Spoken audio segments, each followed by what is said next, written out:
Pemirsa, hasil survei terbaru Saiful Mujani Research and Consulting atau SMRC menunjukkan Joko Widodo kembali berpeluang memenangi pemilihan presiden tahun 2019.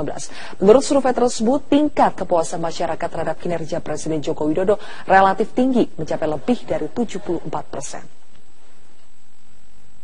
SMRC kembali merilis hasil surveinya mengenai Pilpres 2019. Hasilnya, tingkat kepuasan masyarakat atas kinerja Presiden Jokowi mencapai 74,3%. Angka tersebut dinilai sebagai modal kuat bagi Jokowi untuk kembali memenangi Pilpres 2019. Dari jumlah tersebut, 65% diantaranya berjanji akan memilih Jokowi dalam pertarungan Pilpres 2019. Sementara 11% lainnya akan memilih Prabowo Subianto dan 14% lainnya memilih nama lain. Dukungan terhadap Presiden, dukungan terhadap Pak Jokowi itu menguat, sementara dukungan kepada Prabowo cenderung stagnan,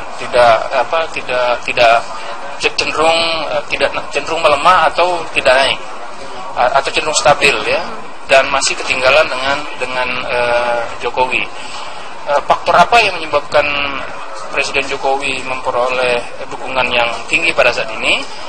Satu, pada approval rating atau tingkat kepuasan masyarakat atas kinerjanya yang tinggi, yang pada saat ini berada pada posisi sekitar 74%. Kepuasan terhadap kinerja Jokowi juga diperkuat oleh 3 sektor utama, yakni sektor ekonomi, kemudian politik, serta sektor penegakan hukum. PDI Perjuangan menilai pencapaian tersebut tak lepas dari para tokoh partai yang kerap memberikan masukan kepada Jokowi. Tentu harus mendengar. Pak Jokowi mendengarkan masukan dari Ibu Mega, tentunya dari Pak Surya Paloh, dari Pak Oso, Pak Romi, gitu. Jadi ya Pak Jul juga ya dari PAN. Karena kalau memang bersama itu ya mesti banyak mendengar ya, dan Pak Jokowi dia tahu persis adalah pendengar yang baik. Survei SMRC dilakukan dengan teknik wawancara lapangan pada 7 hingga 13 Desember 2017 lalu. Jumlah respondennya mencapai 1.059 orang di 34 provinsi, dengan margin error 3,1%. Tim Liputan, Metro TV.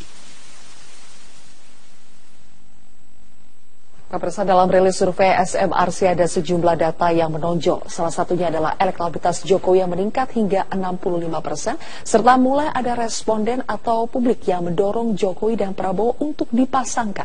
Sebelum saya berdiskusi dengan Direktur Utama SMRC Jayadi Hanan, berikut adalah sejumlah data dan fakta atau hasil rilis dari survei yang dilakukan oleh SMRC dalam periode 7 hingga 13 Desember 2017. Ini adalah survei ketika Joko Widodo disandingkan atau head to head dengan Prabowo Subianto. Ini adalah hasil surveinya. 64,1 responden yang berjumlah 1.089 orang totalnya. 64,1 diantaranya memilih Joko Widodo, kemudian 27,1% memilih Prabowo Subianto, sementara yang tidak tahu angkanya adalah 8,8%. Hasil survei terakhir SMRC ini menunjukkan ada kenaikan elektabilitas Jokowi dibandingkan dengan survei yang dilakukan SMRC sebelumnya pada bulan September 2017.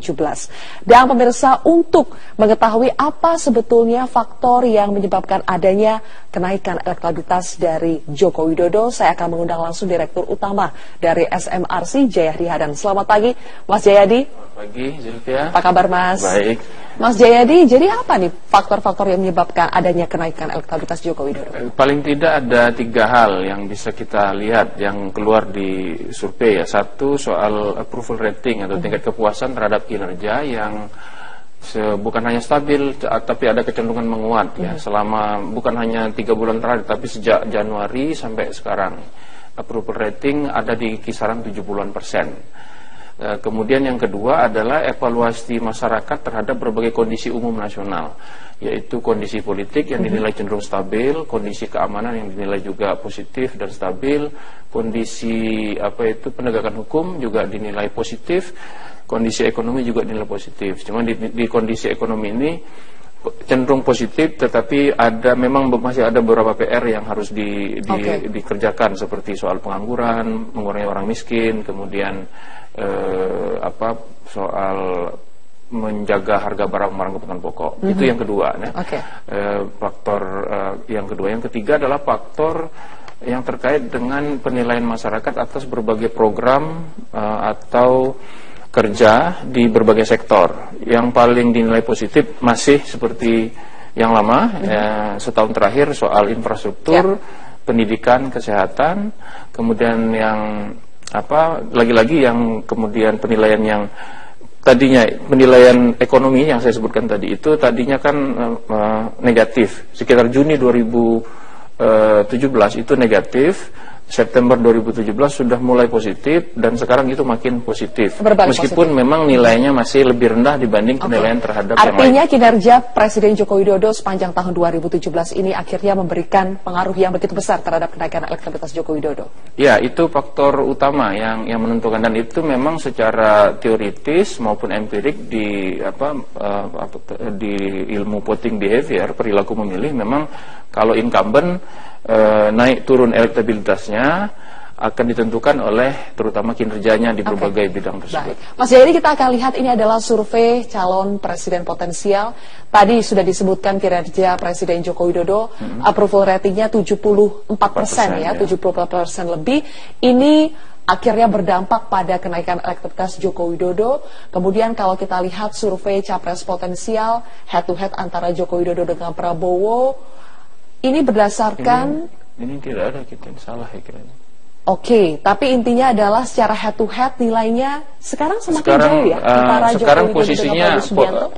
Jokowi sudah di atas 60%, sementara Pak Prabowo cenderung stabil di angka di 27-28% begitu. Ya. Oke. Kalau dia head to head ya. Oke, sekarang kita lihat ini adalah faktor-faktor yang turut mendongkrak, tadi sudah disebutkan oleh Mas Jayadi. Ada ekonomi nasional yang dinilai oleh responden 48,4% itu lebih baik. Kemudian yang melihat lebih buruk 17,5%, tidak menjawab cukup banyak ya, 28,9%, dan yang menjawab tidak ada perubahan juga cukup banyak. Selanjutnya kita akan lihat lagi bagaimana pengaruh dari aspek lainnya. Dari aspek politik juga responden menilai 32% responden menilai baik. Dari penegakan hukum 49% baik. Dan selanjutnya ini adalah aspek-aspek yang mendorong kenaikan elektabilitas Joko Widodo, termasuk kemampuan memimpin. 75% responden menganggap bahwa kemampuan memimpin Joko Widodo lebih baik. Ini dia. Ini menarik. Ketika SMRC membuat survei bagaimana ketika Joko Widodo berpasangan dengan Prabowo Subianto, ternyata banyak juga yang setuju, Mas Jayadi. Kenapa? Ya, memang ini kan kita mencoba melihat survei itu antara lain mencoba mengkonfirmasi apa yang berkembang di masyarakat. Salah satu yang berkembang di masyarakat itu baik di elit maupun akar rumput adalah gimana kalau Jokowi dan Prabowo dipasangkan. Nah, maka kami kemudian mencoba melihat bagaimana respon masyarakat secara umum. Ya, memang hampir 67% menyatakan mereka setuju kalau Jokowi dan Prabowo berpasangan. Tapi tentu ini kan bukan sesuatu yang mudah, karena berpasangan itu kan bukan hanya soal electoral politics, tapi juga soal chemistry antara satu calon dengan calon yang lain, kemudian faktor-faktor partai yang mendukung dan seterusnya ya. Jadi cuma yang kita temukan memang kalau keduanya berpasangan memang ada kesetujuan dari masyarakat yang cukup besar. Yang tidak setuju juga banyak ya, ada 28% lebih gitu. Dan SMRC juga membuat soal survei calon potensial pendamping Joko Widodo ya. Di situ sepertinya nama-nama, ada nama Agus Harimurti Yudhoyono yang paling tinggi, kemudian disusul Gatot ya, Panglima mantan Panglima TNI Gatot Nurmantio. Tetapi angka sekitar 12% Agus Harimurti Yudhoyono menunjukkan belum ada calon kuat pendamping Joko Widodo? Iya, belum ada. Jadi yang paling kuat di survei kali ini kan masih Pak Yusuf Kalla, wajar karena masih wakil presiden. Betul. Ya, 14%. Tapi kemudian berikutnya itu namanya 12%, yaitu terutama Gatot Nurmantio dan Agus Harimurti Yudhoyono. Dua orang itu atau beberapa nama yang lain itu nama yang potensial, tapi mengingat kalau dua orang ini walaupun mendapat potensi lebih tinggi, tetapi kita tidak bisa mengatakan keduanya yang paling potensial karena kan masih cukup rendah itu angkanya. Mas Jayadi, nanti kita akan lanjutkan lagi. Pemirsa, kami akan kembali lagi selepas headline news pukul 6 waktu Indonesia Barat. Kembali bersama kami di Metro Pagi Prime Time, pemirsa. Saya masih bersama dengan Direktur Utama SMRC Jayadi Hanan untuk membahas hasil survei yang dilakukan oleh SMRC terkait dengan elektabilitas calon presiden dan juga partai politik. Mas Jayadi, tadi kita sudah membahas mengenai elektabilitas calon presiden. Yang menarik adalah SMRC juga menakar kemana arah dari suara generasi milenial pada Pilpres 2019. Bagaimana hasilnya? Ia masih terbagi kepada kedua kandidat, terutama kandidat utama yang akan dianggap bertarung pada 2019, yaitu Pak Jokowi dengan Pak Prabowo ya. Baik Prabowo maupun Jokowi itu masih cukup mampu menarik para pemilih milenial atau pemilih yang kira-kira usianya muda, terutama yang usianya 25 tahun ke bawah, 25 tahun sampai 17 tahun kan pemilu kita yang boleh memilih itu umur 17 tahun ke atas gitu. Jadi dua-duanya masih memiliki kemampuan untuk menarik generasi milenial. Kedua-keduanya mampu ya. Oke. Lalu kita akan lihat Mas Jayadi soal pilihan partai politik. Ini memang kita tidak tampilkan grafisnya, tetapi saya akan bacakan. Ini berdasarkan survei semi terbuka ya. Ternyata yang masih memimpin sampai saat ini adalah PDI Perjuangan. Bahkan ini nilainya 27,6%. Kemudian Golkar 12,1%, Gerindra 8,9%, pemirsa, Demokrat 7,7%, disusul PKB, PKS, P3, Nasdem, Perindo, PAN, dan Hanura. Pertama yang ingin saya tanyakan Mas Jayadi, dari hasil pilihan partai politik hanya PDI Perjuangan saja yang secara angka menguat dibandingkan dengan hasil pemilu 2014. Mengapa demikian? Ya, itu sejalan dengan penguatan terhadap kinerja Jokowi atau evaluasi positif terhadap Jokowi. Makin positif evaluasi masyarakat kepada Jokowi, maka itu makin positif pula penilaian dan juga elektabilitas PDI Perjuangan. Itu salah satu faktor utama. Jadi efek Jokowi? Efek Jokowi. Dan itu di dalam survei ini kita juga lakukan cek apakah efek Jokowi itu cukup signifikan, ternyata signifikan. Yang kedua, faktor yang disebut dengan swing voters. Swing voters itu adalah pemilih yang tidak loyal lagi dengan partai yang sama dibandingkan 2014 kalau dalam hal ini ya. Nah, ketika ini kami analisis, kami menemukan bahwa partai yang swing voternya paling sedikit itu adalah partai PKS dan partai PDI Perjuangan. PKS itu yang berpindah ke partai lain pada saat ini ya, dibanding 2014 itu 20%, hanya 20%. PDI Perjuangan yang berpindah ke partai lain pada Desember 2017 dibanding 2014 adalah 23%. Nah, cuma bedanya kalau PKS 20% pemilihnya pergi, tapi yang datang dari partai lain itu belum banyak. Sementara kalau PDI Perjuangan ada 23% yang pergi, tetapi partai lain yang tadinya juga swing ke pemilih partai lain yang swing itu banyak juga yang pindah ke PDI Perjuangan. PDI Perjuangan. Karena itu kemudian PDI Perjuangan menguat karena dua faktor itu. Kemudian partai-partai lain cenderung stagnan atau beberapa mengalami penurunan. Jadi faktor terhadap partai-partai lain itu faktor swing voter itu antara lain. Pertama tadi adalah efek Jokowi, kedua adalah swing voter. Bagaimanakah efek Jokowi terhadap partai pendukung pemerintah lainnya? Seperti Golkar, kemudian Nasdem, Hanura, dan lainnya? Hasil survei ini mengindikasikan bahwa partai-partai yang mencalonkan calon presiden yang populer, dalam hal ini Jokowi, itu akan punya efek positif terhadap elektabilitasnya. Yang kami tes secara menggunakan survei eksperimen di dalam survei ini adalah efek Jokowi terhadap PDIP, kalau PDIP mencalonkan Jokowi, dan efek kalau Golkar mencalonkan Jokowi. Yang kami temukan ada pengaruh positif yang signifikan terhadap kedua partai itu dari segi elektabilitasnya, begitu.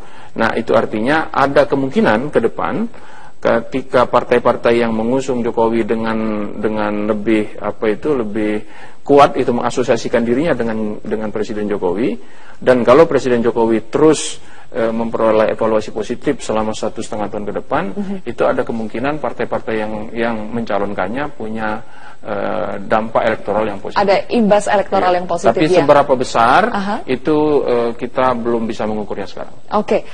PAN juga termasuk salah satu partai pendukung pemerintah sebelumnya. Tapi kalau saya lihat hasil elektabilitas surveinya ini, justru PAN sekarang posisinya malah di bawah P3, Nasdem, bahkan Perindo. Ada apa ini? Ya, kalau kita lihat tren semua partai itu di dalam survei, itu kan memang naik turunnya tajam. Kadang naik, kadang turun dan sebagainya. Nah, itu ada beberapa faktor yang menyebabkan. Satu, soal swing voter tadi. Pemilih Indonesia itu di data ini kita temukan hampir 40%, tepatnya 38,4%, itu mudah berpindah ke partai-partai lain. Nah, ini faktor swing voter ini yang mengakibatkan, termasuk ketika disurvei ya, di survei 6 bulan lalu misalnya, pemilihnya ke sini, survei 6 bulan berikutnya mungkin ke tempat lain. Itu faktor yang pertama. Faktor kedua, untuk partai-partai yang angkanya cukup kecil, 5 ke bawah, itu kita harus melihat juga bagaimana secara metodologis, yaitu margin of error. Margin of error dari survei ini adalah plus minus 3,1. Jadi kalau ada partai yang memperoleh di sini 2%, itu realnya itu secara teori adalah sekitar 0 sampai 5 itu. Dan jangan lupa dalam survei itu ada yang namanya tidak tahu tidak jawab atau undecided voters yang belum menentukan pilihan saat ini. Nah, mungkin saja partai-partai yang angkanya kecil sekarang itu sebagian pemilihnya berada di yang undecided gitu. Dan itu tergantung kepada karakteristik dari pemilih masing-masing partai. Tapi yang jelas Mas Jayadi, terakhir, karena partai ID di Indonesia ini masih kecil, berarti faktor utama yang mempengaruhi pilihan masyarakat terhadap partai politik adalah figur. Figur salah satunya, itu seperti yang dibuktikan oleh kita. Yang kedua adalah bagaimana partai-partai itu kemudian melakukan sosialisasi yang lebih masif, lebih terstruktur, lebih sistematis kepada masyarakat gitu. Dan itu mereka masih punya waktu untuk bekerja lebih keras.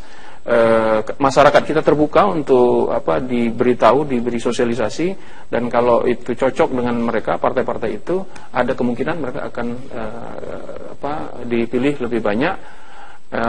Jadi kuncinya pada sosialisasi yang lebih intinya ini sepanjang tahun 2018 masih akan sangat dinamis ya, masih akan sangat dinamis. Banyak faktor yang bisa mempengaruhi selain sosialisasi tadi, juga faktor-faktor bagaimana ekonomi ke depan. Apakah ekonomi akan tetap stabil tapi pertumbuhan tidak terlalu tinggi seperti sekarang, atau misalnya malah ekonominya turun. Kalau ekonominya naik, maka incumbent yang akan untung, tapi kalau ekonomi turun, incumbent akan rugi secara elektoral politik. Juga kondisi politik dan keamanan, apakah kondisi politik dan keamanan tetap stabil ke depan? Kalau tetap stabil, maka kecenderungan-kecenderungan yang kita lihat di dalam survei ini bisa saja terjadi. Baik, terima kasih Mas Jayadi Hanan, Direktur Utama SMRC, telah berbagi bersama kami di sini. Dan pemirsa, kami masih akan kembali dengan informasi